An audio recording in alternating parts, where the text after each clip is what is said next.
First 5 minutes, low event, one shot apiece. They have one defensive breakdown, and they pay for it with the Stamkos goal. And it ruined the entire rest of the period, save for maybe the final 2 minutes. And you can't play 20 shitty minutes against the Tampa Bay Lightning. Hey, get all your NHL playoff action at Sports Interaction. If you're looking for action and interaction and sports interaction. It's in the name. Exactly. Before the game starts, live and in play, or, betting on how your favorite player will perform. Canada plays at SIA, doing it right since 1997. 1997. Sorry, I get the read too. Okay, with the most competitive odds, Sports Interaction makes it easy to deposit, play, and cash out. Head over to sportsinteraction.com/SDPN. That's right, we have a new landing page. That's sportsinteraction.com/SDPN. 19 plus, play responsibly. You can't even play 15 or 10. It was so uncharacteristic. Well, and then you have Mitch Marner with a chance the stick breaks. And then you have Mitch Marner, who's, by the way, been an absolute star. So don't think I'm trying to submarine him on this one, but like he also then takes an odd penalty in the first 10 seconds of a penalty that they were on the power play. The McDonough one. And he took a penalty. That was the one call the Leafs got I had issue with. Yeah, the rest of them I'm like, yeah, that's a call. Yeah, that was a bit soft. I thought that one was a bit soft, and you're thinking, man, like everything that can go wrong has. Yes, and it really did start to feel like that. And Jack Campbell, he didn't square up on Stamkos. He's not in the proper spot in the net. You probably like him to have that one. Killorn completely took his eyes away on the second. Yeah, but he held the team in the game. Yes, he did. And supposedly Jason Spezza, I don't know if he was stoic or tore the paint off the walls, but he was one of several Leafs to speak up at intermission, and they changed it. And I'll tell you what changed the game. Okay, the Leafs figured out how to utilize John Tavares. Well, so this is important because John Tavares has taken a ton of criticism. I know the Hockey News had an article right before saying this is the game he needs to show up. This is why they signed him. What changed? So John Tavares, known for his speed, yes? No, not at all. So here's the problem. And, we ignore the contract for a second. Forget the contract. Salary cap doesn't apply right now. We're in the middle of the Stanley Cup playoffs. I don't want him driving play. And I think Tampa was doing their best to get him to drive play. And he was getting some carries through the neutral zone. And the problem there is they're going to beat him every time. He's strong on the puck, but they're at very least going to gum up the works and make it difficult for the Leafs to get sustained pressure. Mm-hmm. Keefe starts the game with Mikheyev and Kerfoot, two dogged players with a lot of speed. Doesn't really work. Willie plays his best game of the series, and him after a shitty penalty in the first. After a stupid penalty. Dumb. I was so mad. And he plays so much better. And then I think they keep Kerfoot with Tavares.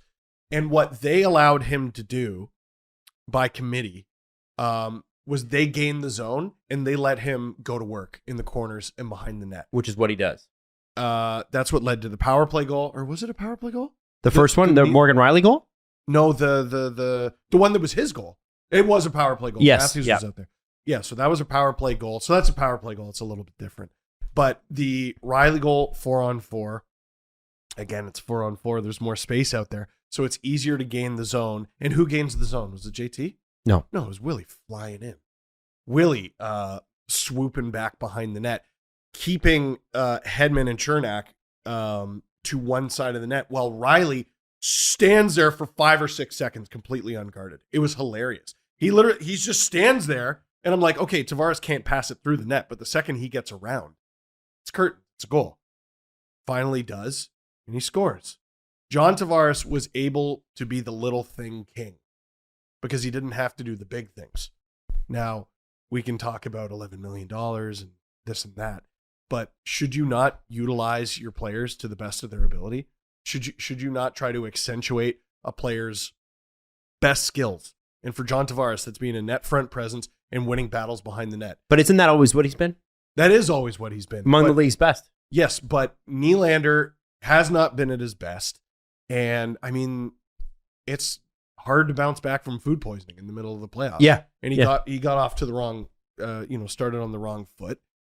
That was the best his legs have looked in the series by far, bar none. Kerfoot looked good. The Leafs at home were so much better at using their speed in the second period, and they allowed Tavares to go to work, which opened up Matthews. It just opened up everything, didn't it? Well, I thought so, and I think, and I wanted to ask you guys about a couple of things. First off, if Austin Matthews is on your team and you expect him to carry most of the offensive load, people were starting to get on him again.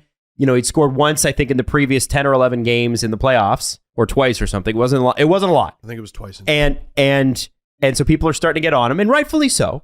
But he didn't score yet, but when I saw him out there throwing his body around, throwing hits, fighting back against Pat Maroon. Maybe fortunate to get away with that one with Sergachev. Yeah, he left his feet. It was a bad hit. Yeah. But it's one of those where you kind of, when your captain, or he's not the captain yet, but I think he's going to be. When your best player is doing that, it's pretty hard not to just want to jump out there and do it the same way. And I also want to throw this out there. I thought it was hilarious. Like, I think it's been hilarious. The Leaf fans in the building, and we were there in game 82, and it was like this too. Leaf fans get a shitty rap because so many of the tickets are premium buy tickets. They're $400 or $500 a piece on a regular night, and a lot of people in there are corporate buyers, people who are in suits, people there with clients. Adam Wild. And they're not cheering. And they're not cheering for the Leafs in the same way that you or I would, screaming, jumping up and down, that sort of thing. But the Leafs fans in this series, there's not a single other fan base that has anything to say about these crowds now.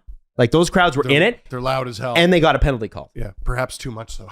Did you got a penalty call? Did you see that? No. So you should look this up. Look this up, but you should look. I can't hear the game. So there was a point where, and I forget who got called, but it was in the Leaf zone. And there was like a hook or something. It was Stamkos tripping Matthews behind the net. Yeah. And the fan, like, everybody saw him go down. I jumped up in my living room. Everybody in Scotiabank jumped up, and the ref had paused and wasn't going to put his hand up. But as soon as the crowd reacted, the hand went up, and there was an actual pause. They talked about it on the broadcast. They talked about it in the intermission. The crowd got on him and got him to react. And so don't tell me that fans don't play a thing in that as well, right? So I sort of, people thought I jinxed the game by saying the Leafs were going to win. I did actually jinx the game, just not in the way I thought, because I retweeted scouting the refs. I think the refs were Hansen and Hebert. Mm-hmm. And scouting the refs, they do this amazing thing where they show a team's record when a certain ref is officiating their game, right, year in, year out. It shows how often the home team wins, how often the home and road team gets the calls. And it also shows our breakdown of penalties called first, second, and third period. And I reached out to them yesterday, and I was like, does this include like ticky-tacky end of the game management stuff? And, they were talking about ways that they're going to improve it and make it be power plays maybe rather than penalties or show both. But one thing the stats showed is both Hansen and Hebert called significantly more penalties over their career in the second period. So first period, you're getting a feel for the game. Second period, they lock it down. Third period, they let you most play. refs, they let it go. No, like it was, there were 7 calls. 7 in the first, followed by 2 and 2. Yeah, I think that was because the Leafs stopped committing dumb penalties. Because if you run down those penalties, it was Brody dumb, he got beat and then hooked. Yes, Nylander dumb, the hooking, and then who was the third one? The Mitch Marner one. Yeah, right off the power. There's 3 right there. So for the first period, the narrative for me was the same one that the games they've lost. It's the bad penalties. Yeah, but it is worth mentioning. Like, Matthews probably should have been called for the Sergachev hit. Mm-hmm. I think Ross Colton should have been called for knocking down Morgan Riley, which directly led to the third Lightning goal, the McDonough goal. I thought it was okay. It's away from the puck, though. And right. Based on the way they called the first, I think it's a penalty. Mm-hmm. Is it a penalty in general? No, probably not. But fuck, the way they've been calling the series, right. I'm looking at it. It's been tight. Like, depending on how you look at it, you could judge that to be the worst officiated game of the series so far because it was the least consistent. Right? The first period was, listen, don't breathe on anyone. And it was anarchy for the rest of the game. Like, we're talking about a penalty to negate a power play after 10 seconds. So there was 10 seconds of power play time in the third period, I think. And then in the second period, there were 2 penalties and one was too many men. So how many actual like infractions leading to power plays did they call? 1 for the last 40 minutes of the game. After calling 7 or if you take away the too many calls, 6 in the first period. It was 2 different officiating crews. And I wouldn't say it benefited the Leafs at all. They were certainly able to skate Tampa into the ground at certain points. Yeah, I think it changed once the Leafs were dominating play. I think a lot of the infractions stopped.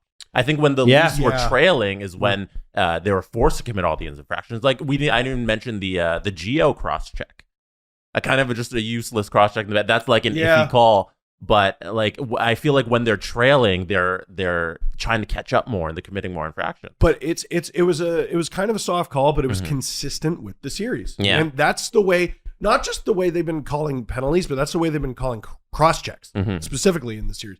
So for Giordano to be like, "Oh my God," like you shouldn't be shocked. It was really that was frustrating to watch. I'm like, "Holy shit!" Like, so you're not even adapting, like at all. But they did kind of after they come out of the first period. Then they did. So this is the thing: when the Leafs have the puck and the Leafs are skating, it takes away Tampa's ability to draw penalties. So like, was Brody's penalty on Nick Paul dumb? I would argue it wasn't dumb. I would argue it's Nick Paul just pantsing TJ Brody. That was a penalty because he got beat. He got beaten. If he doesn't hook Paul in the hands, it's probably, I think that would have made it 3-0. Or no, that would have made it 2-0, and then it ended up making it 2-0 anyway. Right. So it really just delayed the inevitable. I think what it was is the Leafs just stopped playing like shit. I want to say this too. The McDonough goal, and you could hear it in Steve's montage at the beginning of the episode. The McDonough goal in the past, I feel like this is where the poise and the guts come in. Would have crushed them. Would have really been a dagger. And when I saw it go in, I just felt like, no, they still could. Yep. It's not guaranteed, but you definitely felt like this team. I think that once you've seen heartbreak, it's like you become less afraid of heartbreak, right? To me, it means more that the Leafs won that game because of that goal. Because, you always bet on the Leafs comeback, Jesse. Because the Leafs are good at scoring goals, right? It's a whole other ball game when the game's tied, right? It's one thing to ride that momentum. We've seen the Leafs get 2 or 3 quick ones. We've seen it. Saw it last night, 4-on-4. It's just not difficult for them. And you could also go, it was 4-on-4 though, blah, blah, blah. No, it's 5-on-5. Tampa ties it. And then in the most important moments of that game, the Leafs beat Tampa. 5-on-5, tied game. That gave me a lot of confidence.